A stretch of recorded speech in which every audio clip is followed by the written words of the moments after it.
சின்ன நம்பிக்கை வாழ்க்கையை என்ன செய்யும்? ஒரு வைர வியாபாரி பக்கத்து நாட்டில் நடைபெறும் வியாபார சந்தைக்கு சென்று விலை உயர்ந்த வைரங்களை வாங்கி கொண்டு தன் நாட்டிற்கு புறப்பட தயாரானான்.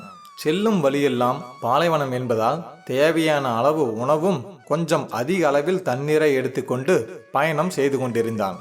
இருள் சூழ்வதற்குள் அருகில் இருக்கும் கிராமத்திற்கு சென்று அங்குள்ள மடத்தில் தங்கிவிட்டு மறுநாள் காலையில் திரும்பவும் பயணத்தை தொடரலாம் என்று நினைத்து கொண்டு வேகமாக ஒட்டகத்தை ஓட்டினான். ஆனால் சிறிது நேரத்தில் ஒட்டகம் நடக்க முடியாமல் கஷ்டப்படுவதை பார்த்த வியாபாரி அருகில் இருந்த ஈச்சமர நிழலில் ஓய்வெடுக்க முடிவு செய்தான். இரவு உணவை முடித்துவிட்டு ஒட்டகத்திற்கும் உணவு அளித்துவிட்டு உறங்க தயாரானான். தொடர்ச்சியாக ஒரு வார காலமாக பயணத்தில் இருந்ததால் அடுத்த சில வினாடிகளில் நன்றாக உறங்கிவிட்டான். அப்போது அங்க வந்த கொள்ளையர்கள் இவனிடம் இருந்த வைரம், உணவு, விலையுயர்ந்த பட்டு துணிகள் என்று எல்லாவற்றையும் எடுத்துக்கொண்டு ஒட்டகத்தையும் ஓட்டி சென்று விட்டனர். உறக்கம் கலைந்து காலையில் எழுந்தபோதுதான் தன்னுடைய உடைமைகள் திருடப்பட்டதை பார்த்து கண்ணீர் விட்டு அழுதான். இப்போது என்ன செய்வதென்று தெரியாமல் நடு பாலைவனத்தில் கலங்கியபடி நின்றான். வரைபடமும் இல்லாததால் எந்த திசையில் நடக்க வேண்டும் என்று தெரியாமல் பரிதவித்தான். சரி, உடலில் தெம்பு இருக்கும் போதே அருகில் ஏதோனும் கிராமத்திற்கு சென்றுவிட வேண்டும், இல்லை என்றால் உயிர் பிழைப்பது கஷ்டம் என்று சுடு மணலில் நடக்க ஆரம்பித்தான். கண்ணு கெட்டிய தூரம் வரை மக்கள் நடமாட்டத்திற்கான எந்த அறிகுறியும் தென்படவில்லை. கொஞ்சம் கொஞ்சமாக பலம் குறைவதையும் உணர ஆரம்பித்தான். ஒரு நாள் முழுவதும் நடந்தும் எந்த கிராமத்தையும் அவனால் பார்க்க முடியவில்லை. ஒருவேளை தவறான திசையில் பயணிக்கிறோமோ என்று மனதில் நினைத்து கொண்டு நடப்பது நடக்கட்டும் என்று அந்த இரவிலும் நடக்க தொடங்கினான். அடுத்த நாள் விடிந்தது.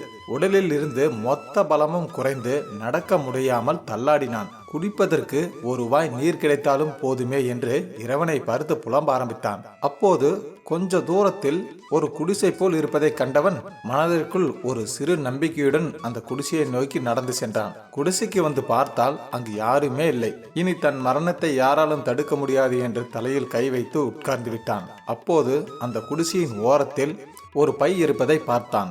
அந்த பையில் ஒரு பாட்டில் நிறைய தண்ணீர் இருப்பதை பார்த்து சந்தோஷத்தில் கண்ணீர் விட்டான். அதே பையில் ஒரு கடிதம் இருப்பதையும் பார்த்து அந்த கடிதத்தை எடுத்து படித்தான். அதில் இப்படி எழுதியிருந்தது: இந்த கடிதத்தை படிக்கும் நீங்கள் எந்த சூழ்நிலையில் இங்கு வந்தீர்கள் என்று தெரியாது, ஆனால் நிச்சயம் உங்களுக்கு இந்த பாட்டிலில் உள்ள தண்ணீரின் தேவை இருக்கும். இங்கிருந்து எந்த திசையில் பயணித்தாலும் 100 மைல் தூரத்திற்கு அப்பால் தான் மக்கள் வாழும் பகுதிக்கு செல்ல முடியும். இந்த தண்ணீரை வைத்து குடிசையின் பின்புறம் அடிகுழாய் ஒன்று இருக்கும். அதில் இந்த நீரை ஊற்றி அடிகுழாயை அடித்தால் தேவையான அளவு நீர் கிடைக்கும். அங்கிருக்கும் பாட்டிலில் எவ்வளவு வேண்டுமானாலும் நீரை எடுத்துக்கொள்ளலாம். நம்பிக்கை என்ற ஒளி உங்களுக்குள் இருந்தால் வெளிச்சமான பாதை உங்களுக்கு தெரியும் என்று அதில் அழுத்தமாக எழுதப்பட்டிருந்தது. இந்த கடிதத்தை படித்ததும் அவனுக்கு 2 வாய்ப்புகள் மட்டுமே இருப்பதை உணர்ந்தான். 1, இந்த தண்ணீரை குடித்து கொஞ்ச நேரம் உயிர் பிழைப்பது. 2, இந்த தண்ணீரை அடிகுழாயில் ஊற்றி தண்ணீர் கிடைத்தால் தேவையான தண்ணீரை எடுத்துக்கொண்டு உயிர் பிழைப்பது.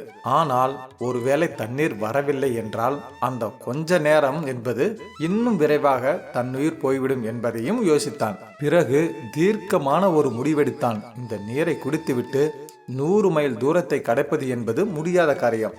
தண்ணீரை ஊற்றி அடித்து பார்ப்போம். தண்ணீர் கிடைத்தால் சந்தோஷம், இல்லை என்றால் போராடி இறந்தோன் என்று இருக்கட்டும் என்று முடிவு செய்து தண்ணீரை ஊற்றினான். 10 நிமிடங்களாக அடித்து பார்த்தான். ஒரு துளி கூட தண்ணீர் வரவில்லை. உடல் ஒத்துழைக்க மறுத்தது. ஆனாலும் அவனுக்குள் இருந்த நம்பிக்கை அவனை ஊக்கப்படுத்தியது. சிறிது நேர போராட்டத்திற்கு பிறகு தண்ணீர் வர தொடங்கியது.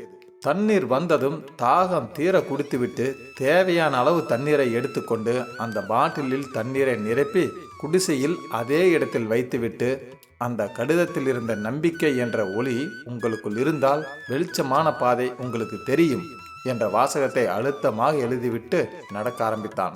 உங்கள் வாழ்க்கையில் எவ்வளவு துன்பங்கள் வந்தாலும் கடைசி வரை நம்பிக்கையை மட்டும் இழந்து விடாதீர்கள். ஏனெனில் கடைசி நேரத்தில் கூட உங்களுக்கான வெற்றி காத்திருக்கலாம்.